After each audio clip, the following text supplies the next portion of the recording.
If you don't believe in ghosts, if you don't mind dummies, if you think nothing scares you, then think again, really hard. Hello, Goosebumps fans. Oh man, this is awesome because I haven't even read the book of Old Story yet. And it's my favorite episode, and I was just thinking about the real darkness that is in the episode, that Aunt Dahlia. And let me just say that I didn't read the short story. This was just a hunch where I was like, dude, she is running a freaking children stealing ring. Because come on, she can't be their freaking auntie.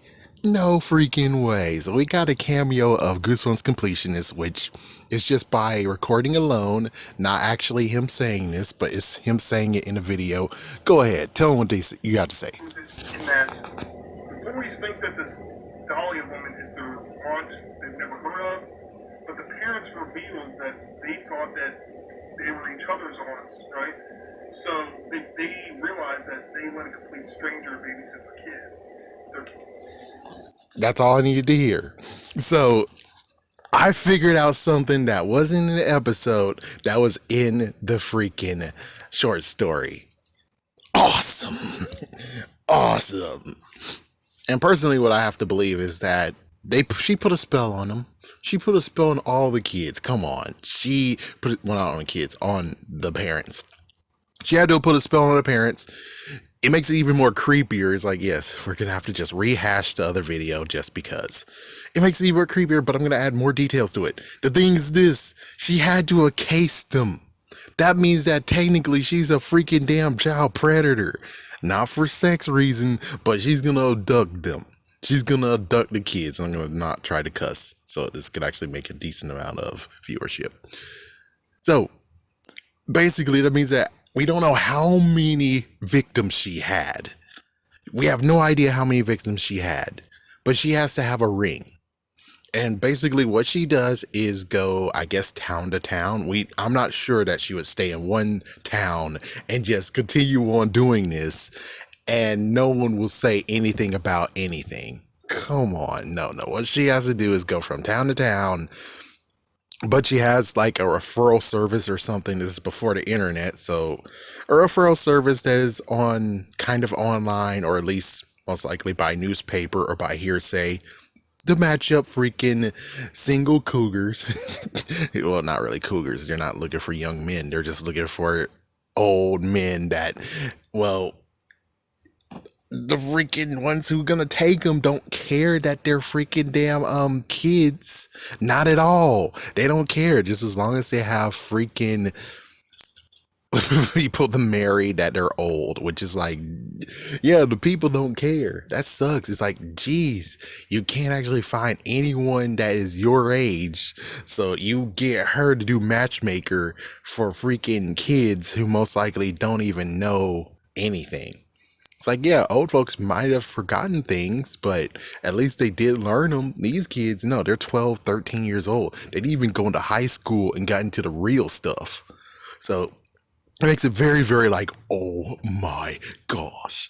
And just think about her. She goes town to town, sneaking around, scooping out boys, saying, that boy looks good. Now I just gotta figure out some way to do a nice little magical spell on the mom and dad, make them go off to whatever they need to go to, and then I'll just make them old, and then sell them off. And then on I go, because they'll basically be kind of freaking out, most likely talking about a thing, and they most likely don't even remember what Dahlia looks like, chances are. So she's able to get a magical spell to straight up get them to believe that, A, she's their relative and she's safe to watch the kid or kids. No idea if she goes for family of 2 children or 3 children or go single. We don't know exactly her preference. All we know is just what happened in this short story. So it gets very, very juicy, being like, oh man, she had to scope out freaking damn kids and families. That has to be extremely creepy, don't you think?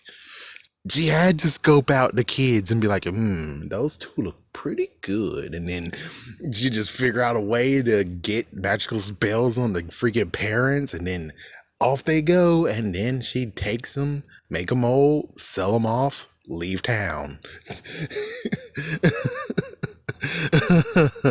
But yeah, it turns out that apparently when she's dead, and I'm going by short story standards, thank you, Goosebumps Completionist, that the magical spell she did, as soon as she's dead, well, it wears off. Yeah, it most likely wears off. It's either that or it gets even more crazy where it's like, let's say she doesn't even have magical spells. Just say that she just have magical cookie recipe. That's all she got. She doesn't know any other magical spells except for that cookie mix. So what she has to do is basically just, pose in being like, yeah, but that's kind of stupid. It's like, let's tell you how stupid it is. If it's like she's trying to say that, oh, I'm your great aunt from something something, and it's like, I'm pretty sure people aren't that damn ass stupid. No, I just cussed. I'm pretty sure people aren't stupid.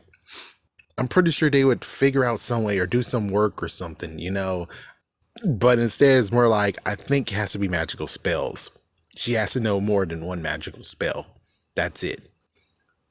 Why didn't she use more magical spells in the book and in the freaking show? Because she is a novice, I guess. After all these years, she doesn't need to learn more magic.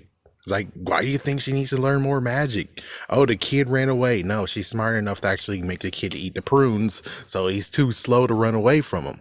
And considering baby food is the freaking cure, or whatever was the thing in the book, usually she doesn't bump into that, which means that she scopes out the school, they scope out the kids, but she makes sure also she doesn't pick a household that has a baby as well. So it's like, yeah, she has to scope out a family and see the family in action all together. And if they have no baby, which of course, I think they were expecting a baby, I suppose. So it's like by misfortune, it could happen, but I doubt it. It's like, yeah, but I kind of doubt it. So she has to learn magic, but she only knows enough magic to wipe people's memories, or at least make people believe in her, like Jedi mind trick, make the cookies, and an old cookie recipe to make them old. That's it. That's the only 2 magical spells or 3 magical spells she know. Anything else? No. Levitating them in the freaking airway to make them actually do something? No. Yeah, but what about do as I say? No, she didn't do that either. All she did is just a little bit. It's like, it's either that or it only works for adults and kids know she can't do it to children. Anyways, I love this episode so much. Maybe in October I'll read the short story for myself. But I have to admit though, the short story had an additive that they decided to bump in the episode. Oh, you monsters. But it's kind of like, oh, but they made the extra twist, which of course, spoiler, but it's an episode. It's been out for so long. Why did you watch it? You should watch it. Recommendation now. Is that they decided to remove that and replace it with poor Jonathan there being a baby, and he's trying to get his brother to eat the cookie so he can turn back to normal. So yeah, instead of 1 baby in a family, there's 2 babies. Dang. Have a scary day, have a scary night.